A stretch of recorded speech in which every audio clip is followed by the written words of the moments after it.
Hello friends, my name is Marina and this is Rapunzel Fiber Arts. So a couple of weeks ago, I spun up this yarn during Tour de Fleece. I had a rainbow and I had a blue variegated skein, which this is all I have left of.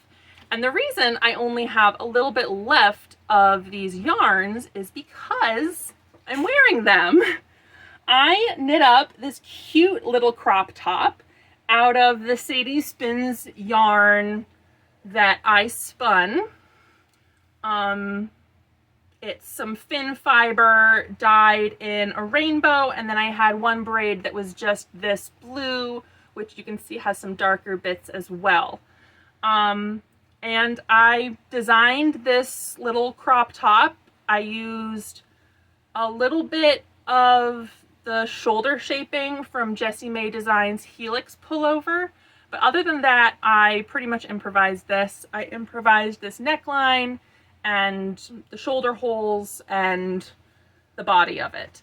And I'm also about to improvise something which I'm very excited about, which is going to be a fringe on the bottom using these rainbow leftovers.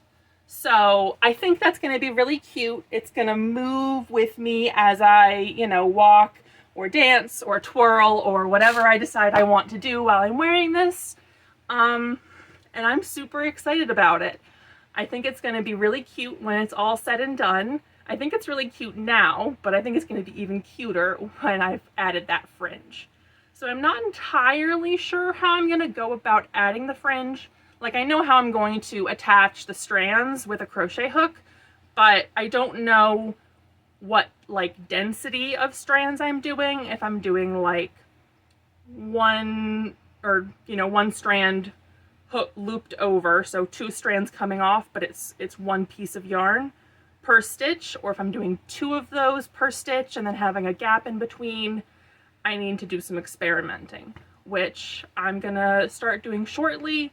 That's kind of the next step. I've already woven in ends and blocked this, so it's essentially a finished garment that I'm just adding some styling to, which, like I said, I'm super, super excited about. This is a very bright garment. Usually I wear a little bit more muted tones, and I'm very excited to have this vibrant thing that I get to wear sometimes. So I'm gonna go ahead and start working on experimenting with the fringe to see how I want to go about doing that and what density of strands I want to do. So I think I'm gonna go ahead and get started on that.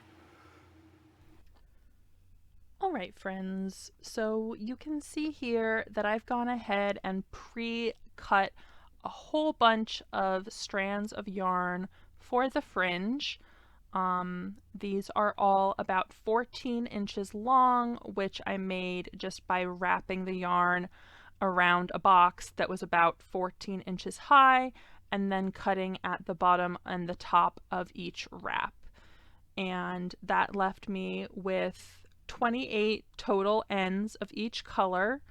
And then I'm doing 2 strands every other stitch. I'm just putting the strand through the stitch by inserting a crochet hook from back to front, just like this, and wrapping the yarn around the crochet hook and pulling it through so that it's in half, and then pulling the ends through the loop that I've created.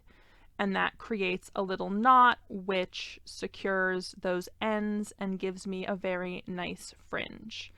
Because I cut these 14 inches long, they are going to be 7 inches long as a fringe doubled up.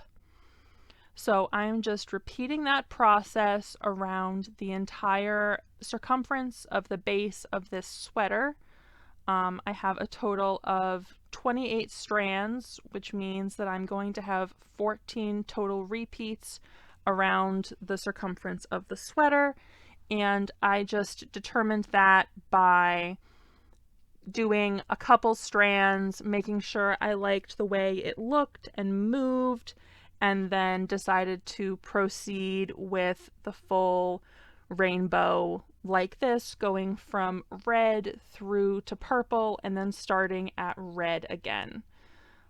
So you can see I am just repeating that process again and again as I work my way around the sweater. I think if I had done this again, I would have started and ended either at the underarm or at the back and not in the front, just because I had to do some tweaking of how many stitches I was working over, so I needed to do every stitch every so often because of the number of stitches I was working with.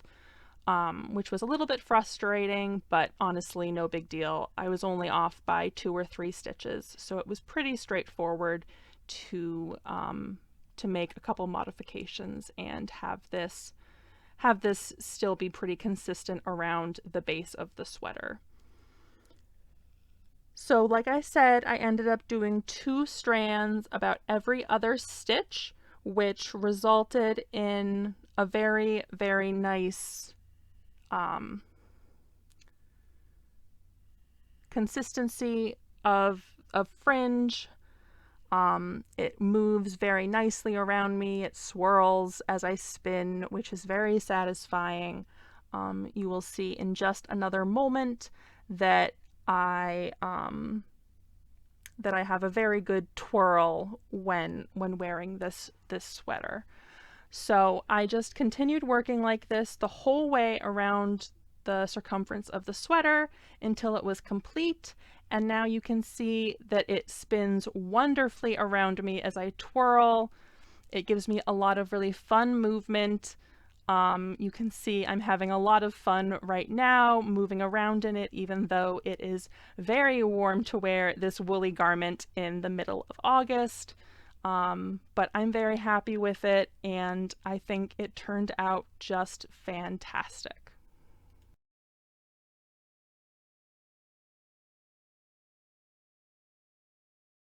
All right, friends, so it's done. I added that fringe that I was talking about, and it's super cute. This fits me very well. It covers all the important bits and has some really good motion with the fringe, as you can see here and in the previous clip of me twirling around my yard, which was super fun. I did get a little bit wet because the ground was still wet, but that's okay. I still had fun. And if you saw me giggling a bunch, that's because my boyfriend was behind the camera being very funny. So I apologize if that was distracting from this amazing garment that I've made, but hopefully you can still appreciate all the work and pride that I feel about this garment, because I'm very excited about it. I think it fits me great. I think it's super cute, super original and creative. Because I just had, you know, a couple skeins of yarn and I was like, what am I gonna do with these? And I threw together this little sketch way back at the beginning of the week, and then obviously did a bunch of math and stuff on this page as well. But I did a pretty good job of replicating that look. I got the blue body with the stripes here kind of along the bust, and then the rainbow fringe, which makes me so happy, friends. I'm sure you can tell I'm very excited about this. I think it's a super cute garment. It's going to be very fun for fall and spring. It's a little bit warm now in August. I'm sure you can tell I'm a little bit hot, but it's worth it for the video. To show all of you what I made. So the fact that this knit up in a week is fully due to the fact that I knit it on size 11 needles. You can see that's fairly loosely knit, which is what I was going for. It's because I only had 10 ounces of spun yarn, and I kind of needed to stretch that so that I didn't need more fiber in order to finish this. So yeah, that's what I did, and this is what came of it. I freaking love it. As I said, I'm very excited. So I hope you enjoyed this video of watching me wrap up making this. If you're interested in me developing a pattern for this, let me know. It was pretty improvised, so I might have to work on that for a bit, but it is something that I would be interested in doing if there's interest. So feel free to like this video or comment to let me know that you enjoyed it.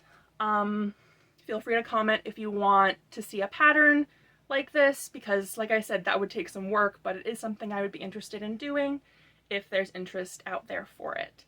And then subscribe to the channel if you haven't already and you want to see more content like this, because I do 2 videos a week plus a live stream every Wednesday, so there's lots of videos to be had.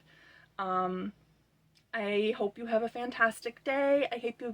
I hope you get some good crafting in if you can, and I will talk to you again soon. Bye, friends.